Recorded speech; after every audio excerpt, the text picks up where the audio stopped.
కూడా ప్రభుత్వ ఉద్యోగుల మీద ఒక అసహ్యం ఉంది, విరక్తి ఉంది. గవర్నమెంట్ హాస్పిటల్కి వెళ్ళండి, ప్రైవేట్ హాస్పిటల్కి వెళ్ళండి. ప్రైవేట్ హాస్పిటల్లో నర్సు మీకు ఇచ్చేటటువంటి రెస్పెక్ట్కి గవర్నమెంట్ హాస్పిటల్లో నర్సు మీకు ఇచ్చే రెస్పెక్ట్కి ఎంత తేడా ఉంటుంది. అక్కడ పర్మనెంట్ ఉద్యోగం, అది ఇక్కడ టెంపరీ ఉద్యోగం. ఇంకోటి, ఇక్కడ మనం డబ్బులు పే చేస్తున్నాం కాబట్టి డాక్టర్ కంప్లైంట్ చేస్తే యాక్షన్ తీసుకోవచ్చు.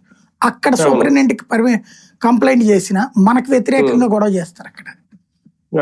ఇట్లాగే ప్రజలకి ప్రభుత్వ వ్యవస్థల మీద ఒక విరక్తి ఉంది.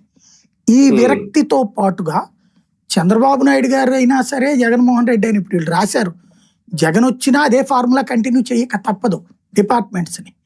అంటే వీళ్ళు కొత్తగా ప్రైవేట్ చేసేది ఏం లేదు, ఆల్రెడీ డిపార్ట్మెంట్లు ప్రైవేటైజ్ అయిపోయి ఉన్నాయి.